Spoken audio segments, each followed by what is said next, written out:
With the help of Meager Evers and my great aunts Winnie and Debbie Hudson, the AACP charter was formed in the League country in 1961. Clara Dodson was the president and Winnie Hudson was the vice president. Some members of the League County member were skeptical about getting involved with the NAACP because they knew it would lead to an unwanted trouble with the KKK members. In 1961, with the assistance of the NAACP Legal Defense Fund and Derek Bell, the Hudson sisters started a lawsuit to desegregate Lee County schools. The case received national attention, and with a lot of people in the black community were afraid. Times were hard during the lawsuit, and Meager was a lot of help. Meager was assassinated in 1963 by the white supremacists, Byron D. Law Beckwith, on June 11th. The lawsuit was decided in the fall of 1964 with the judge ordering the Lee County schools to be desegregated one grade at a time, starting with the first grade. Dovie Hudson's daughter, Diana Hudson, who was also my mother's godmother, was named as plaintiff during the lawsuit.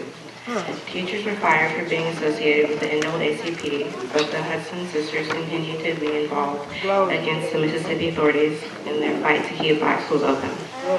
As a result of the involvement with the civil rights movement, my great aunts and their families were often the targets of white violence.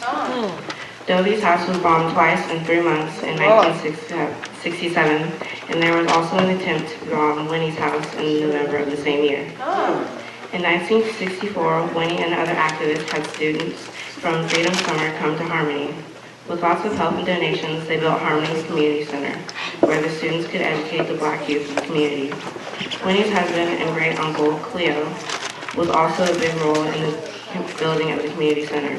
White community members expressed animosity towards the Freedom students and those students trying to help them. 3 students were murdered.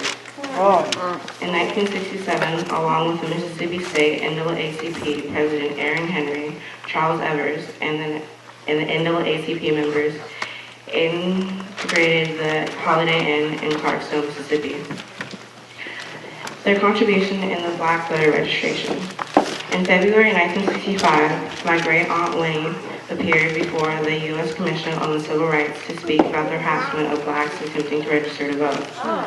Winnie started playing tax polls in 1937 until it was no longer required after passing the Voting Rights Act of 1965, signed by Lyndon B. Johnson.